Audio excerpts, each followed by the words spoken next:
If you have ever seen Downton Abbey, you might be familiar with Highclere Castle, but how much do you know about the real castle versus what you have seen on screen?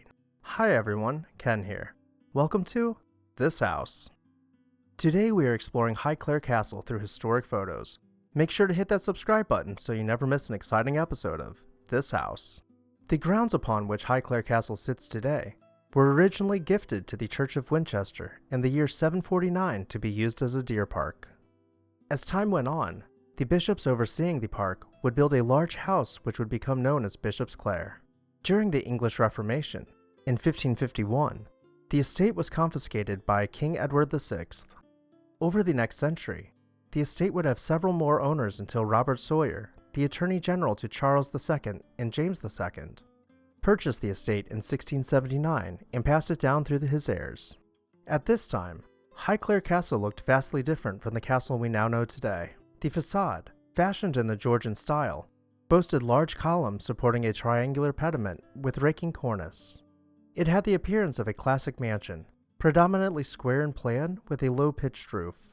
Between 1842 to 1849, the 3rd Earl commissioned Sir Charles Barry, the designer of the Houses of Parliament, to rework the facade and much of the interior of Highclere Castle.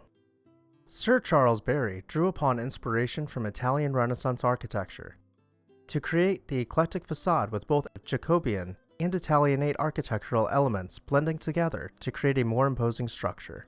The towers of Highclere Castle are where we can find the most noticeable influence of the Italianate style, as we can directly compare them to the Jacobean towers of Mentmore Towers, which was built around the same time. The grounds contain several structures and garden temples as they are called.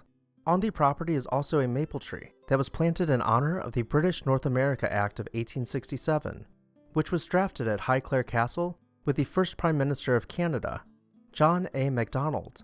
The act was submitted to Parliament and led to the formation of the modern-day country of Canada. The interior photos we are about to see were taken while the 5th Earl of Carnarvon lived at Highclere Castle in the late 19th century.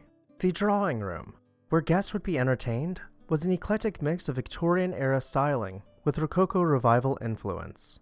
Hand stenciling wrapped around the edge of the curving ceiling with a large crystal chandelier suspended from the center of it.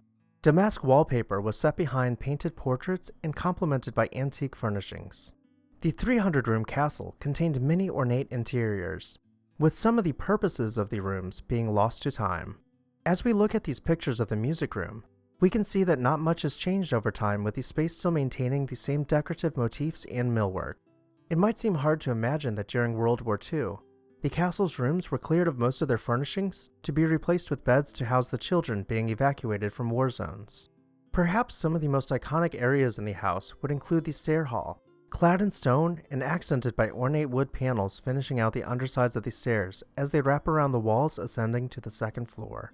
The saloon, with skylights overhead, allowed light to penetrate the Gothic pointed arches set between layers of stone pillars, some painted in reds and blues to match the furnishings decorating the space. Hand-carved stone relief work was set in the friezes, allowing the 2 floors to maintain visual separation while still appearing to be cohesive. The dining room, doubling as an art gallery, has been impeccably maintained and restored, with wood paneling below the chair rail and ornate wood beams intersecting to create a coffered ceiling, and a large fireplace with a carved wood hearth. With over 80 bedrooms, we have chosen this one to showcase, with period furniture set on carpeted floors and a Jacobean ceiling overhead. Today, Highclere Castle is open to the public for self-guided tours and continues to be used as a film set and a part-time residence. Thank you all for watching. I really hope that you enjoyed this video. Make sure to hit that subscribe button so you never miss an exciting episode of This House. I would also like to take a moment to say a special thank you to our This House supporters whose names you can see on screen right now. If you would like to see your name on this screen, please consider joining our membership program today. I'll see you next time on This House.